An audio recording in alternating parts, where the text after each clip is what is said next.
happened again.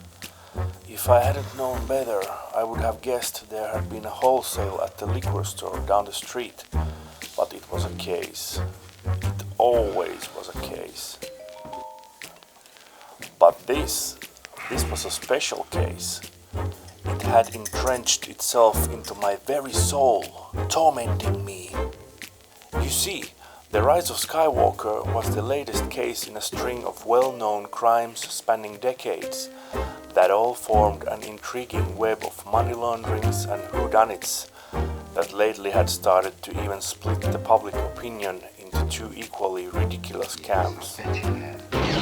Long before I even had my first triple old-fashioned, I grew up studying these cases, loving many aspects about them.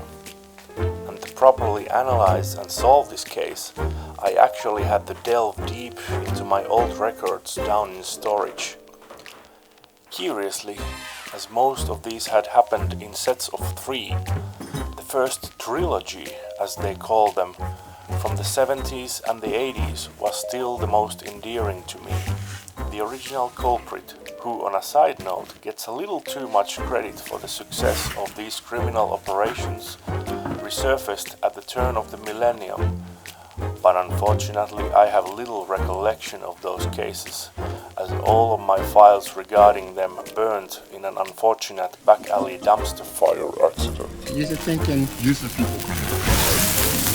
There was the folder of smaller cases related to the bigger ones, but most of that had really flown under my own whiskey-drenched radar. I always thought I'd let the more invested investigators take a crack at those, albeit there were a couple of exceptions. The horrible case of uninteresting, pornographic fanaticism bukkake, codenamed Rogue One, had me drinking a lot to forget, whereas the standalone-ish, quirky and adventurous solo effort was surprisingly enjoyable. Which gets us to the latest of crimes, and this is just embarrassing. This is like amateur hour at the local grocery store, trying to rob the cashier. And it's not even a coherent, well-organized robbery, but just a collection of random situations that have no other function than to make everything look cool in a collage of sorts. Years ago, upon solving the first case in this new trilogy, I was left with a warm feeling of satisfaction, even though it felt much like a flattering imitation of the original masterminded operation. But I was okay with that, as long as the new players would not succumb to the same modus operandi in their next antics. And after Operation Last Jedi happened, I was flabbergastingly excited and, frankly, surprised that the new mouse overlord still had at least one of his testicles left. Although it certainly had its problems, I enjoyed the movie very much, as it made the whole Star Wars interesting again.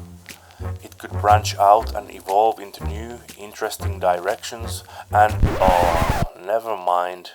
Here's the Rise of Skywalker. From Disney to the fans. The story shoots itself in the leg right from the get-go, and no amount of reassurances from the writers how all of this was planned in advance, or how the last one did not affect this one's writing at all, will ever make me believe so. J.J. Abrams can direct emotionally engaging, fast-paced action, but he should not be writing the stories he directs. Chris Terrio, well, he just shouldn't be writing at all. Maybe even give the grocery store list duties to someone else. Or at least go back into adapting other people's work in hopes of a second Oscar. Oh wait! Isn't writing down a grocery store list someone's dictating to you an adaptation of sorts of... The testament of this latest trilogy will be likable and interesting characters that ultimately were given nothing to do. The story did not have anything new to say, and it all just feels like a huge missed opportunity. In this final installment, Abrams lets all of his worst directorial vices run rampant, like a flock of raging animals breaking their way out of a zoo. Some viewers might enjoy the ride the first time around, but upon repeated viewings, his stylish flow over substance or any logic crashes the whole thing to the ground. I'm all for a little suspension of disbelief, but Jesus Christ, here the story is wearing a wife beater and it's smacking me around with socks full of nickels in both hands. What girl? I think there are more plot holes than actual plot, and using the Force now is just like 95% Deus Ex Machina convenience. That's not how the Force works. People have been praising the visuals and sound, and sure, they are on par with what you would expect from a Star Wars movie in 2019. But unfortunately, the shaky foundation robs me the chance to enjoy anything about them.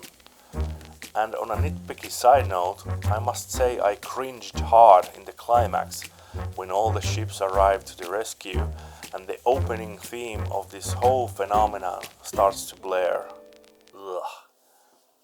In the end, the most saddening aspect of it all is the laughable backtracking from the previous film to appease YouTube user Molten Smegma94 and all of his cohorts. I hope that all of you 1138 fan theorists are happy now. All of your predictions were realized in the Rise of Skywalker, a true work of art from a think tank genius. This movie has set a depressing precedent of getting your social media voice heard, which shows exactly why everybody else is wrong and I'm right. In fact, why don't I write my own ending to this saga? Yes, yes. Let the whiskey flow through you. An ending as it only could have ended. The ultimate fanfic to lay everything to rest.